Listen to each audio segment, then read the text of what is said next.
Bienvenidos amigos, nos encontramos hoy con el doctor Valentín González, les habla el doctor Valentín Pérez, especialista en radiología intervencional, y tenemos el doctor Valentín González, que es especialista en cirugía vascular.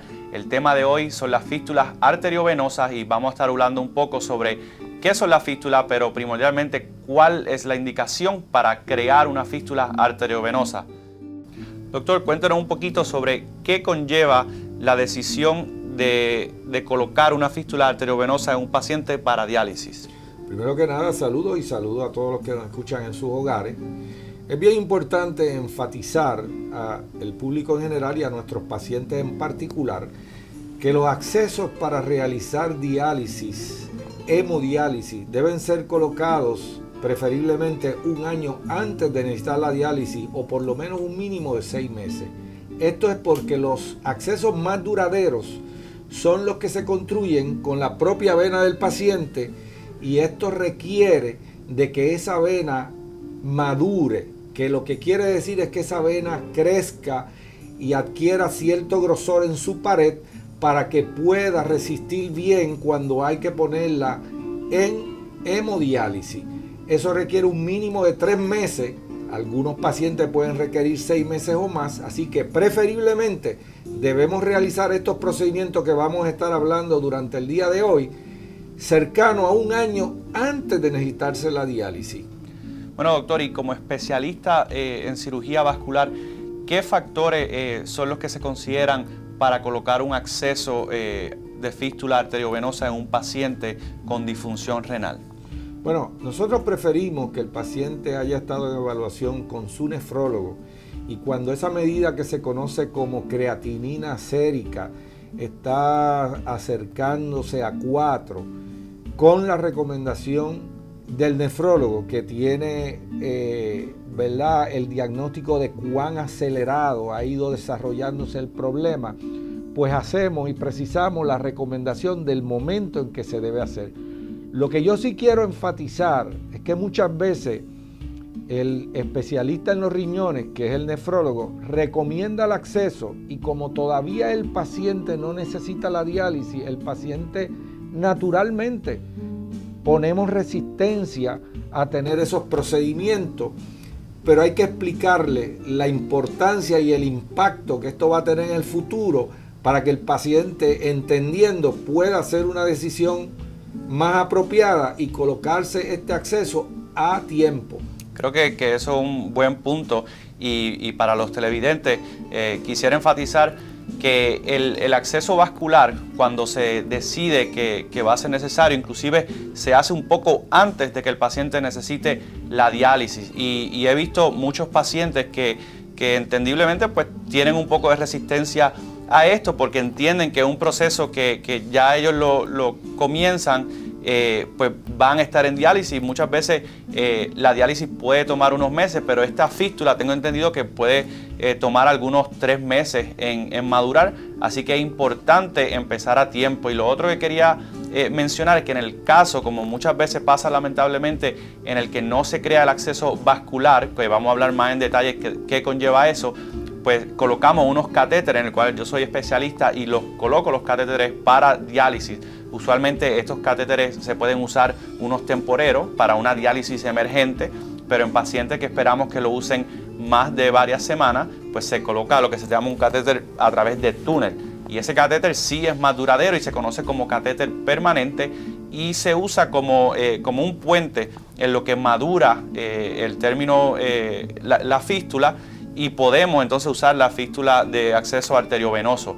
Y aunque es duradero el catéter, tenemos que recordar que sí existen complicaciones, igual que con muchos procedimientos médicos, en el cual las venas del cuello se pueden estenosar o hacerse estrechas. Y eso es un punto muy importante porque vemos pacientes que luego regresan y tenemos que hacer procedimientos para ayudarle a abrir ese flujo venoso. Y creo que por eso ese punto que trae es muy importante, y quizás ayudar al nefrólogo con esa conversación con el paciente y comunicarle directamente a ustedes que la necesidad de crear la fístula a tiempo probablemente está en el mejor interés tanto del paciente y de la longevidad de todo este procedimiento. Un punto que debemos enfatizar para beneficio, ¿verdad?, de los pacientes que están en el momento de tomar esta decisión, porque siempre nosotros esperamos que no seamos los que podemos necesitar diálisis, que la cosa mejore y al fin del día, pues yo quiero mencionarle a los pacientes que si esta fístula se realiza y por algún caso no necesitar diálisis en el próximo año, estas fístulas no se dañan ni tienen un efecto adverso, las fístulas que vamos a estar explicando al principio, ni tienen un efecto adverso. Todo por el contrario, si algún día, en vez de necesitar diálisis en 6 meses, la necesitó en 2 años, pues ya está preparada, está madura ese acceso.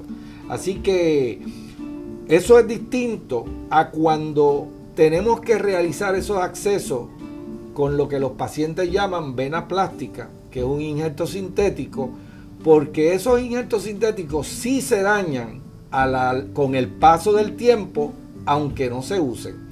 Así que esa es la importancia de que podamos lograr estos accesos que se llaman fístula antes del paciente necesitar la diálisis. Vamos a explicar un momento en qué consiste. Los mejores accesos, lo que la experiencia ha probado que son los más duraderos, los más útiles y con los menos chances de complicaciones, son esos accesos que utilizamos las venas alrededor de nuestras muñecas.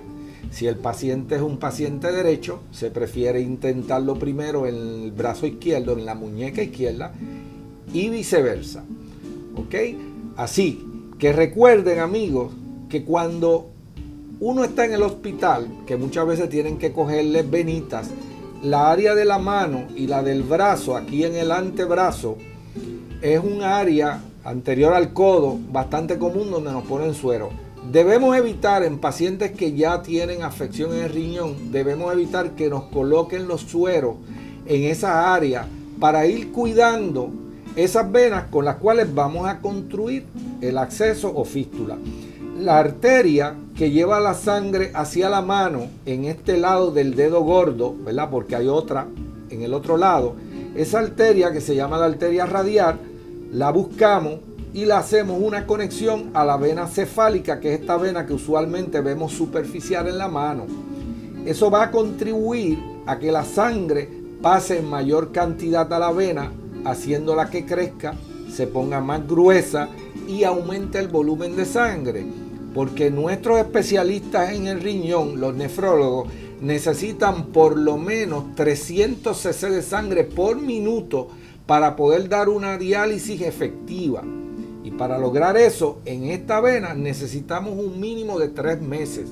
Así que una vez construido este acceso o fístula, es importante que casi bajo ninguna circunstancia esa fístula se utilice antes de los 3 meses, porque las agujas que se usan para dar la hemodiálisis, si la vena no está apropiadamente gruesa, la pueden romper y perdemos ese acceso que pudiera durar décadas. Lo podemos perder en cuestiones de días y después no ser reparable. En aquellos pacientes que por razones diversas, como es sueros, que le han puesto en hospitalizaciones previas, estas venas no sirven o no funcionan, tenemos que hacer entonces la fístula delante del codo, lo que se llama la fosa antecubital. ¿Okay? Antes de movernos a explicar este tipo de fístula, quiero recordarle que en las mejores manos y en los mejores centros, de cada 3 fístulas que se hacen en la muñeca, una no funciona por estos factores que hemos hablado, y eso es así. Eso no es una deficiencia del procedimiento o del cirujano, es que muchas veces esas venas ya han estado dañadas por dentro por los sueros y no lo podemos ver por fuera. Hay unos estudios de ultrasonido que se pudieran realizar para detectar estos problemas en estas venas, pero los estudios de ultrasonido no tienen la resolución suficiente para diagnosticar obstrucciones que sean cortas. Es mucho más conveniente considerar estudios radiográficos donde se inyecten contrastes. Eso también aplica para estudiar las fístulas que estén dando problemas. Eso es algo que el doctor Valentín va a estar hablando más adelante, siendo estos procedimientos, ¿verdad?, endovasculares mínimamente invasivos. El otro tipo de acceso, aquel que realizamos anterior al codo, podemos hacerlo con las propias venas del paciente solamente, pero en la mayoría de los casos es más conveniente utilizar un injerto sintético o vena plástica. Este injerto sintético es un material de teflón, el mismo material que recubre las ollas en casa, ¿ok? Se han utilizado otros tipos de materiales, pero al momento el más duradero es el que se usa de teflón. Este material sintético, a lo largo de meses, en algunos casos de años, donde se une a la vena del cuerpo, va formando unas pequeñas estrecheces que pueden terminar con provocar que la fístula no funcione. Y para eso, más adelante también vamos a estar hablando de las alternativas para poner esa fístula nuevamente en función y que el paciente pueda continuar utilizándola, porque los brazos son los mejores sitios para realizar estos accesos, y cuando una vena se daña permanentemente tenemos que utilizar el otro brazo. Y como nuestros pacientes hoy día, gracias a la diálisis, viven décadas y muchos años, tenemos que ir cuidando esos accesos para prolongar todo ese tratamiento de hemodiálisis a lo largo de esas décadas. Muy bien, doctor, y quería enfatizar uno de los puntos que usted menciona y añadir sobre los famosos PICC lines, que son unos catéteres centrales, pero que se insertan de manera periferal. Y pacientes, ya sea en diálisis o pacientes con disfunción renal, tenemos que ser muy cuidadosos y probablemente evitar usar estos PICC lines si sospechamos o queremos prevenir problemas en el futuro en un paciente que pueda necesitar acceso para la fístula, acceso arteriovenoso o una fístula arteriovenosa. O sea que añadiría eso como parte de las precauciones que el paciente debe tener y sus médicos también. Así que es importante esta comunicación. Como bien mencionó, hay unos estudios de imágenes antes de crear esta fístula que incluyen los estudios de ultrasonido como estudios arteriográficos, en el cual a través de un pequeño suero inyectamos contraste y podemos ver a través de rayos X toda ese flujo venoso y ver cuáles son las mejores venas para hacer la conexión. Como el doctor dijo, siempre hay un factor que tenemos que ver, un cierto número de fístulas que no van a madurar, aunque empezamos en la muñeca, podemos entonces luego movernos hacia el área antecubital y realizar ahí la fístula. Entonces quería abundar un poquito más para los pacientes y los televidentes. La diferencia, a veces llamamos fístula fístula nativa versus graft, el famoso graft, y usualmente estamos hablando del área antecubital. Si puede explicar un poquito más sobre la diferencia de estos dos tipos de fístulas. Correcto. Una vez tenemos una conexión entre las arterias que llevan la sangre hacia las distintas partes del cuerpo y una vena, que es la que regresa la sangre, ya eso es una fístula, pero en el argot que se usa cotidianamente en los centros de diálisis, cuando usan la palabra fístula, piensan que no hay un injerto sintético, cuando no necesariamente es así, pero es la manera de entenderse, ¿verdad? De una manera rápida. Cuando ya hay un injerto, pues le llaman graft, que es la palabra, ¿verdad? En inglés para injerto. Pero no dejan de ser fístulas, también son fístulas. Y la diferencia, hay uno que es superior a otro y en cuestión de cuánto duran, la durabilidad de uno versus otro en su práctica, ¿qué recomienda? Bueno, ¿en qué caso, verdad? Nosotros preferimos usar el injerto sintético siendo, ¿verdad?, menos duradero que las propias venas. Pues nosotros preferimos utilizarlo en los casos que ya la fístula se va a hacer a nivel del codo, porque siendo ahí las arterias y las venas tan grandes, Si las conectamos directamente, la cantidad de sangre que pasa es mucha y puede contribuir a que el paciente tenga fatiga por una situación que se llama fallo cardíaco. Así que por eso nosotros tratamos de evitar ese tipo de fístula. Y la segunda razón es que una vez las venas se van a agrandar de donde yo hago la fístula hacia arriba. Por lo tanto, el espacio que tengo para desarrollar esa vena y que yo la pueda ver es menor, porque muchos de nuestros pacientes tienen los brazos gruesos y las venas del codo hacia arriba no son muy visibles, aun cuando se haya construido una fístula. Obviamente no es todo el mundo, pero es un % mayor que cuando la hacemos en la muñeca. Así que, volviendo sobre las fístulas con injerto, una vez se van a hacer en el codo, las preferimos porque la fístula de injerto estamos pinchando propiamente el injerto, que de hecho es una de las preferencias de los pacientes porque es menos molestosa. Y ahí no tenemos que depender de que la vena del paciente se ponga más grande. Y a pesar, ¿verdad?, de que dura menos, puede durar meses, en algunos casos años, es una fístula que podemos utilizar más rápido. O sea que si el paciente no se le pudo realizar la fístula antes de la diálisis por los distintos factores que hemos mencionado, el colocarle un injerto va a permitir que este paciente se hemodialice a través de esa fístula con injerto en solo 3 semanas en vez de más de 3 meses que tendría que esperar con la primaria. O sea que por lo que podemos colegir es importante individualizar el tratamiento y entender que no necesariamente uno es superior a otro, sino dependiendo de las circunstancias, pues determinaremos cuál es el mejor acceso para ese paciente.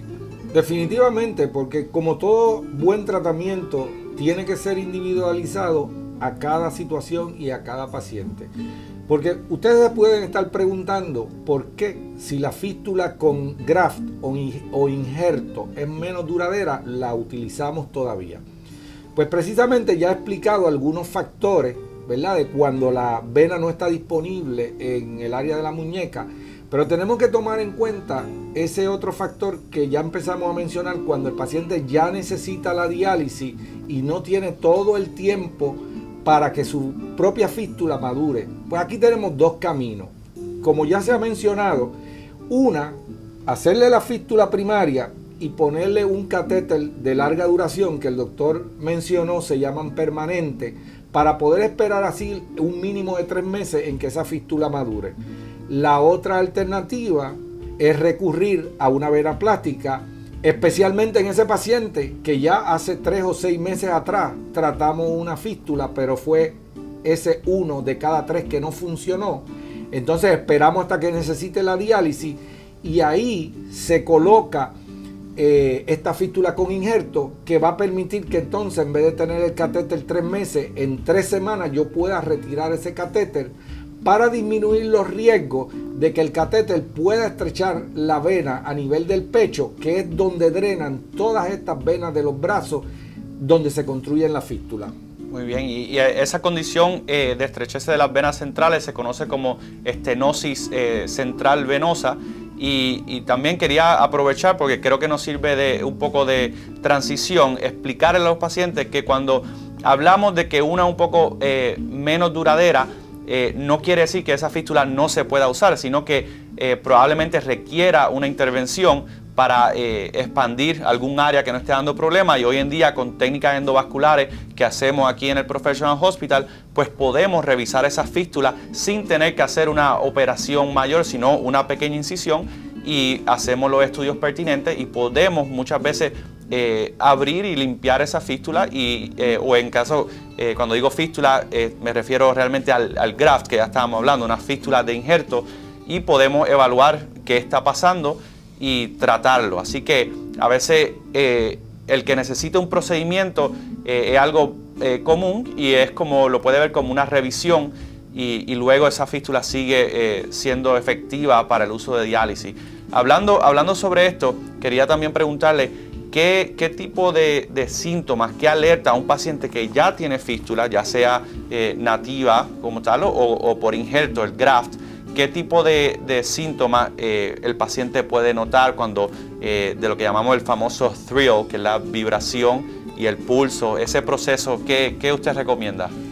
Pues mira, hay muchos casos que específicamente hablando, ¿verdad?, del injerto, de la fístula hecha con injerto, según se van creando estas estrecheces a lo largo de meses que hablamos anteriormente, pues gran parte de ese tiempo este desarrollo es totalmente asintomático y el paciente no se da cuenta, y eso es una de las desventajas, ¿verdad?, porque no nos alerta.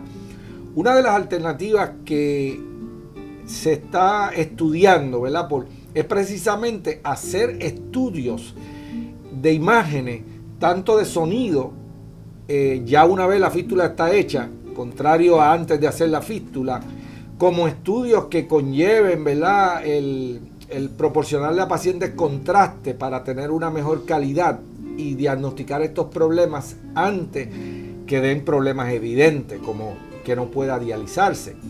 Pero si vamos a estar esperando, ¿verdad?, porque no haya otra circunstancia que el paciente nos dé algún aviso, pues precisamente esos momentos cuando el técnico de diálisis empieza a notar que se le está haciendo difícil para dar la diálisis porque no tiene el flujo adecuado. O sea, si sabemos que estos problemas pueden ocurrir sin dar síntomas, basta el síntoma más insignificante para nosotros aumentarnos nuestro nivel de investigación para poder detectar estos problemas antes. Excelente punto. Yo creo que muchas veces el técnico de diálisis o el mecanismo de diálisis es uno de los alertas que experimentamos, que podemos saber inicialmente. A veces un sangrado prolongado luego de la diálisis puede ser uno de esos signos aleatorios de que hay alguna obstrucción venosa y crea síntomas en el cual los centros de diálisis, pues tengo que decir que son muy buenos en notar tanto una presión aumentada en esa fístula, el sangrado como mencionamos. Todos estos signos deben de hacernos pensar que tenemos que evaluar esa fístula a ver si necesita algún tratamiento, porque hace diferencia si lo logramos detectar temprano, porque el procedimiento es mucho más sencillo y más rápido que si esperamos que la fístula se trombose, que podemos hablar un poco más sobre qué conlleva eso, la trombosis de la fístula, que es cuando el flujo ya deja de pasar por la fístula y tenemos esa condición que ya amerita un poco una intervención un poquito más complicada. Sí, hablando de los síntomas, yo quisiera aclarar que hinchazón en el brazo no es un síntoma de disfunción o de mal funcionamiento de la fístula.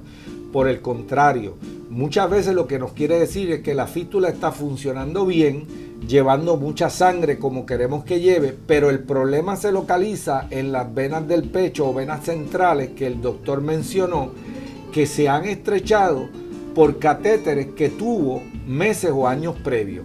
Así que en esos casos tenemos que hacer los estudios para detectar el problema, pero lejos de encontrar el problema en la fístula, los vamos a encontrar en las venas centrales, y son esos los mejores casos para procedimientos endovasculares puedan aliviar esas áreas de estrechez. Correcto. Hoy en día tenemos varias técnicas endovasculares y lo más importante es que la técnica endovascular es la que nos permite hacer el diagnóstico de esta fístula central, o por lo menos confirmarlo, y a través de ese mismo catéter pequeño como la punta de un lápiz podemos brindar el tratamiento, y ahí vienen los tratamientos que se conocen como angioplastía, que es muy parecido al globo que se usa para procedimientos cardíacos, aunque en este caso es un procedimiento venoso.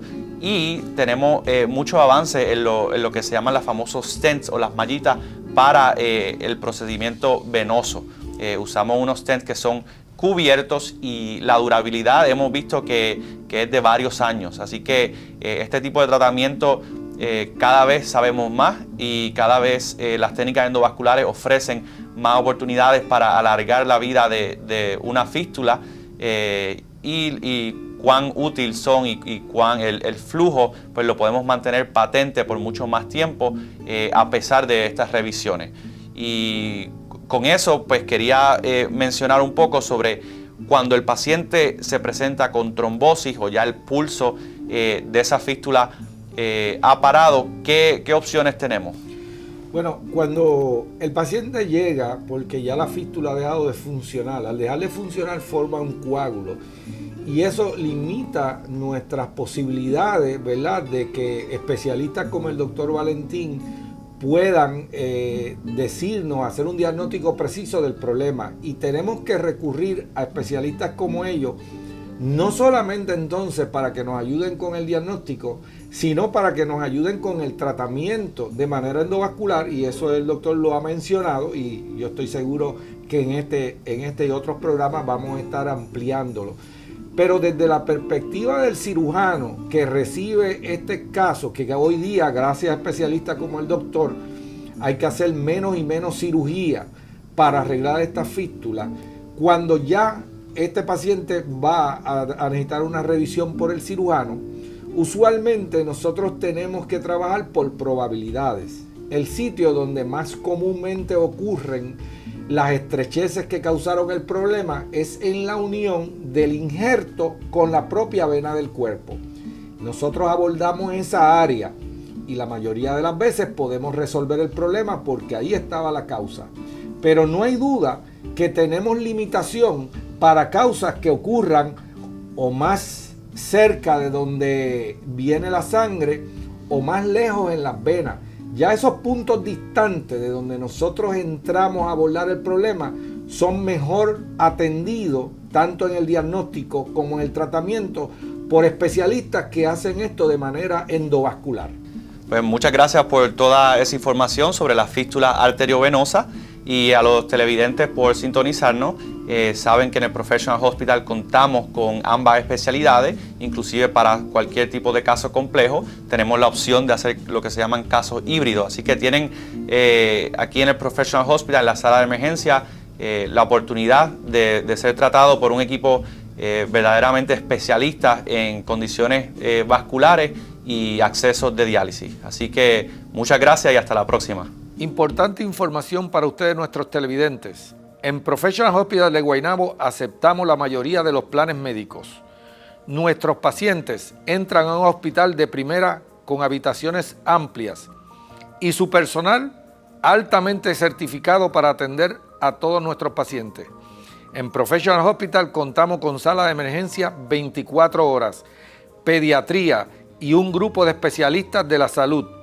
Contamos con centro de imagen, con reconstrucción 3D, radiología digital, sonografía, dúplex vascular y rayos X. En Professional Hospital contamos con una clínica especializada en circulación donde te ayudamos a sanar úlceras que tu cuerpo no puede y que no han respondido a otros tratamientos. Evita amputaciones.